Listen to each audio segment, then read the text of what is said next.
Someone disrespects you, maybe publicly, maybe in a meeting, at a family dinner, in a relationship, and your first instinct is to react, to defend yourself, to put them in their place. And sometimes you do, and it makes everything worse. Marcus Aurelius dealt with disrespect on a scale most of us will never experience. Senators who thought he was weak, generals who undermined him, his own son Commodus who embarrassed him publicly and repeatedly, and he governed through all of it without losing himself. He wrote, "The best revenge is to be unlike him who performed the injury, not to strike back, to become so grounded in who you are that their behavior becomes irrelevant." Today, 5 specific ways to handle people who don't respect you. Not passive, not aggressive, something more powerful than both. Let's go. Way 1. Understand what disrespect actually reveals before you react to disrespect. Understand where it comes from, because it almost never comes from where you think. Secure people don't disrespect others. Think about the most genuinely confident people you know. Do they belittle people? Do they dismiss others publicly? Do they need to make someone feel small to feel okay? No, that behavior comes from one place: insecurity dressed up as dominance. Marcus Aurelius wrote in his Meditations, "When you wake up in the morning, tell yourself, the people I deal with today will be meddling, ungrateful, arrogant, dishonest, jealous, and surly." He wasn't being cynical, he was being prepared, and more importantly, he was reminding himself of the reason behind that behavior. He continued, "But I have seen the beauty of good and the ugliness of evil, and have recognized that the wrongdoer has a nature related to my own. They have a nature related to your own. They're human, struggling with something, and their disrespect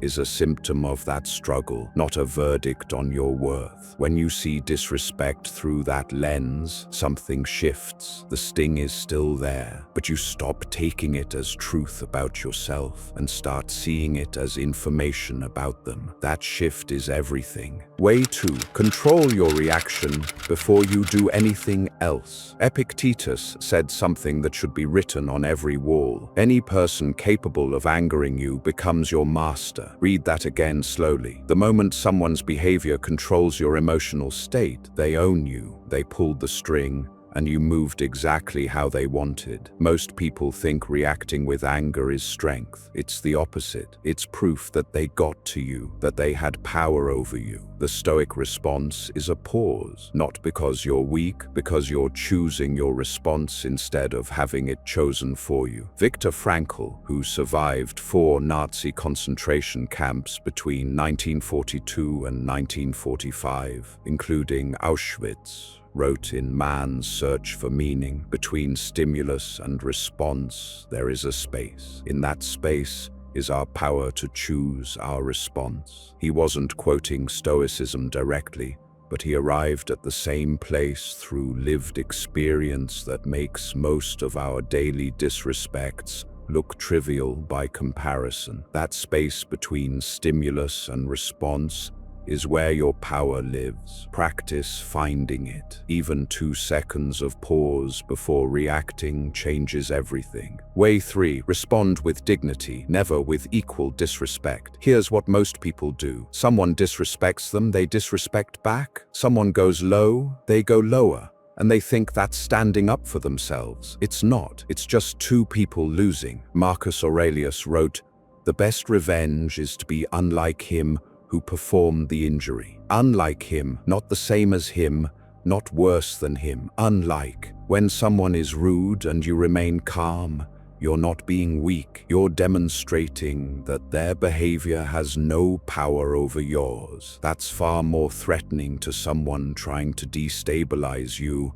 than matching their energy. Practically, this means responding with composure, short, clear, undramatic. "I see things differently," and moving on, or simply not engaging at all. People remember how you handled disrespect long after they forget what the disrespect was about. Your composure becomes your reputation, and your reputation is armor. Seneca wrote, "A gem cannot be polished without friction. The disrespect is friction. Your response is the polish." What you become through it is the gem. Way 4. Set boundaries without making it dramatic. Stoicism is not about being a doormat. This needs to be said clearly because people misread it constantly. Marcus Aurelius wrote, "The cucumber is bitter, throw it out. There are brambles in the path, go around them." Simple, unemotional, practical. If someone consistently disrespects you, you don't have to deliver a speech about it. You don't need drama. You need a clear, calm statement and then enforcement. "That doesn't work for me" is a complete sentence. "If this continues, I'll need to end this conversation"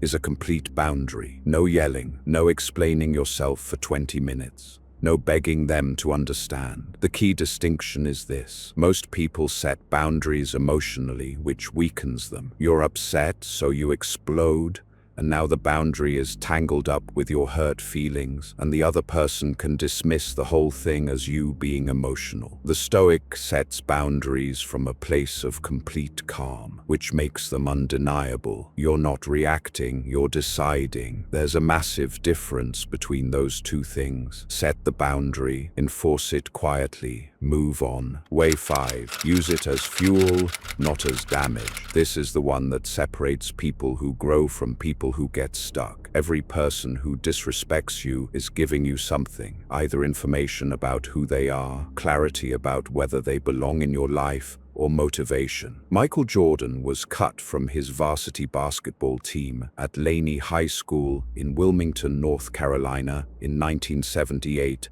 when he was a sophomore. His response to that disrespect, because being cut is a form of disrespect, was to work harder than everyone around him. He's talked about that moment publicly as one of the defining motivations of his career. The disrespect became fuel. Epictetus said, "Difficulties show us who we are, not who we pretend to be, who we actually are." How we respond to being disrespected reveals our character more than almost anything else. You can let it damage you, let it make you smaller, more guarded, more resentful, or you can let it clarify you, show you who's worth your time and who isn't, motivate you to become someone whose success is the only response that matters. Marcus Aurelius wrote, "The impediment to action advances action. What stands in the way becomes the way." The disrespect is the impediment. What you build because of it is the way forward. Use it. 5 ways. Understand that disrespect reveals the person giving it, not you. Control your reaction before anything else. Respond with dignity, never with equal disrespect. Set boundaries calmly and enforce them without drama, and use it as fuel instead of letting it become damage. Marcus Aurelius practiced these under pressure most of us will never experience, and he still failed at them sometimes. His meditations are full of reminders he had to write to himself repeatedly because he kept needing to come back to these principles. That's the honest truth about Stoicism. It's not a personality trait you develop once. It's a daily practice you return to. He wrote, "You have power over your mind, not outside events." Their disrespect is an outside event. Your response is your mind. You control one of those two things. Choose wisely.